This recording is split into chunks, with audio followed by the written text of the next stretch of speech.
August 25th, and we're going to do a recap of the book Mach II with Your Hair on Fire up to the first half.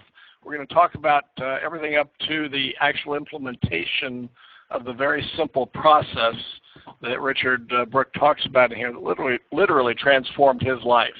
So if you haven't read this book, you can actually get it on our website, Team Synergy website, and you will find it right there. It's right next to the home button on the top menu bar. It says Expand Your Possibilities. If you click that link, you'll find a downloadable free ebook of Mach II with Your Hair on Fire.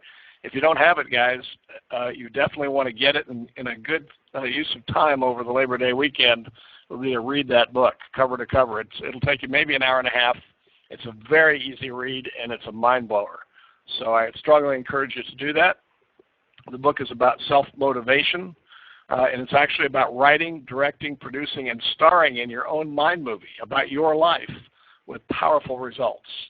So it's about taking your desires, hopes, dreams, and aspirations and turning them into roaring fires of accomplishment. Does that sound good? So it's also about how you can do this all by yourself, anywhere you want, anytime you choose for the rest of your life. The essence of being truly alive comes from falling in love with the pursuit of your dreams, always stretching, always in momentum, always expecting the best. And we'll come back to that word expecting a lot during this conversation. So in the first really meaty chapter of the book, which is chapter 2, Brooke talks about the 4 greatest lies of success. Now, you guys have heard this. If you've been around, you've heard this a lot of times. The desire drives success. If you just have enough desire, you'll be successful. Well, that's not true, as you'll see. Hard work creates success. Being a good person creates success. Good education creates success. Guys, none of those are the secret. They're all helpful, but none of them are the secret. The secret is self-motivation. And self-motivation is that mysterious concoction of belief, confidence, positive expectation, and creativity, and a seemingly infinite abundance of physical, mental, and emotional energy that naturally propels us toward our goals. If you can get yourself motivated enough to keep that physical, mental, and emotional energy flowing abundantly, and keep yourself motivated enough, what do you think you could achieve? A lot, right? So the keys to self-motivation are enthusiasm, courage, persistence, and creativity. So you want to ask yourself, if I could generate and sustain enough enthusiasm, could I accomplish my dream? If I could get and keep enough courage, could I? If I could get and keep enough persistence and creativity, could I? And it's important to understand that most of what sustains us, where all that comes from, is unconscious. In other words, our body is acting in an unconscious way to do a number of basic functions, one of which is to provide that energy, creativity, and motivation that we need to accomplish things. So your heart beats 103,000 times a day. You breathe 23,000 times a day. Your nervous system generates 3 million impulses every second, guys, every second. And all this happens whether you know it or not, whether you want it to or not, right? And just like your life functions, your subconscious mind already has a vision of who you are and what you can and what you can't do that motivates or demotivates you, whether you know it or not and whether you want it to or not. You know, Henry Ford is exactly right when he said whether you believe you can or believe you can't, you're right. And this is why. So here's the key point here. To the degree that there is a contrast between how we are performing now, our current results, and how we envision ourselves performing, which is our real expectation, motivation pours forth. It's an automatic and natural effect. It flows whether we want it to or not. And one of the primary unconscious functions of the human mind is releasing on demand sufficient levels of self-motivation. So your mind, through your vision, creates and produces enthusiasm, courage, persistence, and most importantly, creativity, and that's a natural, ongoing process. To the degree there's a contrast between what we've decided should be happening, that's our vision or our self-expectation, and what is happening, which is our current results, and get this, write this down. Motivation naturally, effortlessly, powerfully, and infinitely flows. Wouldn't it be great to have motivation every day naturally, effortlessly, powerfully, and infinitely flow? This happens instantly as soon as our subconscious mind recognizes that a contrast exists. And the best analogy for this is the thermostat. We did this last week. I'm going to go through it again quickly in case anybody who's watching this video perhaps doesn't see the earlier one. Let's say the actual temperature, your results in this case, is 65 degrees, and the thermostat, that's your expectation, what you really believe for yourself, is 70. There's a contrast between them, right? The thermostat signals the heater to produce heat until the temperature is actually above 70 degrees, right? It doesn't stop at 70. It keeps producing heat until it's above 70. And what happens then? What happens then is the temperature, which is your motivation, alternately rises and falls constantly in search of that 70-degree mark, which is your vision or your expectation, just like a thermostat and a heater. That heater will overshoot, and then the thermostat will turn off and let it cool off. Then it'll get less than 70, and it'll turn on again and bring it back up above 70. And that process will consistently be seeking 70 degrees. So your subconscious mind does not care about what you want, guys. It only cares about, and it doesn't care about what you're willing to work hard for. It only cares that you perform in accordance with what you truly expect for yourself. In other words, it's going to release that motivation when your level of performance, when your expectation for your results is higher than your current results. Then motivation will flow and it'll pull you up to that higher level. If you're above what you believe is possible for you, that thermostat will turn off, motivation will cease, and you'll sabotage yourself right back down to that expectation level. So that's what this is about. And here's a visual example of it with a sort of like a thermostat here. You've got a negative vision, a neutral vision, and a positive vision. If your goal is represented by the top of the thermostat, and the bottom of the thermostat is what you absolutely don't want, and your current results are somewhere in between that, then a positive vision is a vision that the goal is inevitable.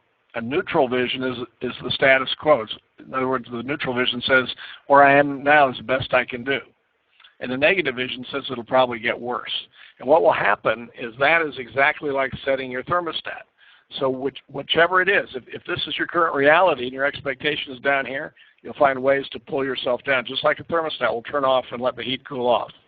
If your vision is up here, if you really believe that what you have in mind is inevitable and that it's what should be happening for you, if that's your true subconscious belief, not what you want, but what you actually believe and expect, then that motivation will naturally flow. You'll naturally see things and hear things, and things will seem to be attracted to you.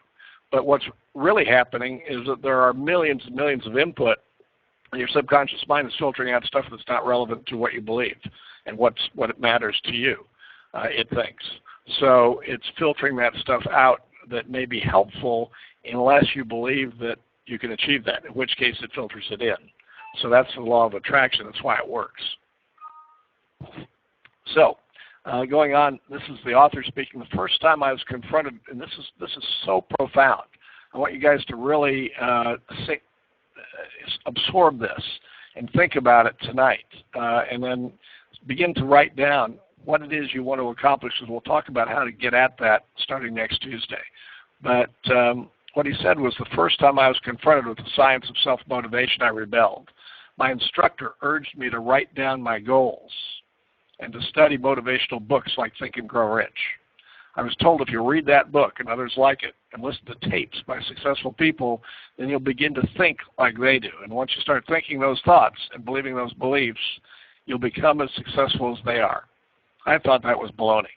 I knew, quote unquote, that success didn't come from thoughts. It came from getting A's and having a contact list of influential connections. Everyone knew that, right? But he read the book anyway. And it changed his life. In the early years of the 20th century, one of the most successful businessmen in the world is a guy named Andrew Carnegie. He's the one that built U.S. Steel out of a bunch of independent steel mills. He's the first person in the United States to ever pay a salary of $1 million to one person. Carnegie commissioned Napoleon Hill, who was then just a struggling young journalist, to interview all of the successful people in the Western world at that time to determine the keys of success and then bring them to the masses. The deal was that Carnegie would make the introductions, but Hill would have to use what he was learning to make his way in the world. Hill then spent the next 20 years of his life and actually interviewed over 500 of the wealthy and successful men of the time, like Edison, Teddy Roosevelt, the Wright brothers, Rockefeller, J.P. Morgan, and so on, to learn the secrets of their success. He collected these 2 decades worth of information in a massive 5-volume set called The Laws of Success, which, of course, because it was massive, almost nobody bought it. Hill then went to work as a speechwriter in the FDR White House during the Depression for $1 a year. To support himself, he condensed those 5 huge volumes of The Laws of Success into one much smaller book called Think and Grow Rich. Hill had discovered that all the great achievers had built their success around one simple principle, which alone had the power to transform a pauper into a billionaire. The author of Mach II, his back against the wall, that's Richard Brooke, reluctantly began to read Think and Grow Rich. And he started every day with a chapter of that book or similar books like As a Man Thinketh, Psycho-Cybernetics, The Greatest Secret in the World, The Magic of Believing, and so forth. And what happened was all day long, he says, I would repeat positive phrases to myself, programming my subconscious mind to expect success. I'll say it again, programming my subconscious mind to expect success. At night, I closed my eyes and visualized myself closing sales, recruiting top performers into my business and raking in scads of cold, hard cash. At times, I felt like an idiot. Was this really me? Yes, it was. I had learned the secret to success, which is effective goal setting. Notice it wasn't goal setting, it was effective goal setting. Because most people confuse desire with goals. They write down things they want, but they have no clue about how to translate that desire into a goal. What I learned, the author writes, was that goal setting only works when your goal becomes your expectation. Goal setting only works when your goal becomes your expectation. You must believe that what you want is inevitable. So he says, I began to take charge of my own daily thought process. Think about that for a minute. He says, I began to take charge of my own daily thought process. So this is a positive, controlling decision to decide how he's going to think, rather than to just let thoughts randomly pop into his head. I decided to take charge of my own daily thought process, to interrupt negative thoughts as they came into my mind, because they will all the time, right? We always get negative thoughts from time to time. And he just chose to consciously eject them. Guys, that is a choice. So I'll say it again. Here's what he writes. I began to take charge of my own daily thought process, to interrupt negative thoughts as they came into my mind, and to consciously eject them. My beliefs began to change. I began to expect success. I felt more powerful, even though I was not yet producing better results. In other words, a lot of people think that, well, when I get those results, I'll feel great and I'll be the person I need to be but that doesn't work that way. You've got to feel the way you need to feel in order to get what you want to get. The feeling comes before the getting. So this is a very significant statement here. He says, I felt more powerful even though I was not yet producing better results. I felt more at peace and safe. I was having more fun. Now, think about this, guys. If he felt more at peace and safe and he was having more fun, do you think that impacted how other people perceived him? Big time, right? I was managing what I was thinking, and what I was thinking was changing how I felt, both about me and about others. Then I met Jerry Schwab. And that's where I'm going to leave it for here. We're going to go on to the next piece next week, but I'm going to let you guys know before I turn off the recording what Jerry Schwab is about. I'll just read from the book here. Jerry was just another prospect that agreed to hear my presentation, just like hundreds before. But I felt different, both to me and to this prospect. Just enough different for him to see the opportunity and feel it all the way into his bones. I went through the same sales routine that I'd always did. But he looked at my yellow pad of scribbles and says, I can do this, just show me how. And he meant it. Jerry Schwab was a tiger. Over the next year, he recruited hundreds of people into my organization. I earned $100,000 in commissions from Jerry's sales that 1 year alone. My confidence soared. I went out and found myself 3 or 4 more Jerry Schwabs the next year. I became a master recruiter. I wasn't using any new technique.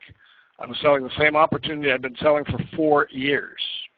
The only thing different was my willingness to train myself to think like a successful person. Before I began to change the way I thought, I was simply projecting too much doubt. People would sense something was wrong, and then they'd put me off. But now my energy level matched my words, and people paid much more attention to you when you believe what you're saying. So basically, what he's saying here is that his music changed. It's not the words you say; it's the music you play. Yes, the words have to be the right words, but that is a necessary but not sufficient condition. It's the belief that you speak with that creates the music that they hear around those words. So these ideas have been around for centuries, he writes. All you have to do is use them. So next week, we're going to start talking about how to use them.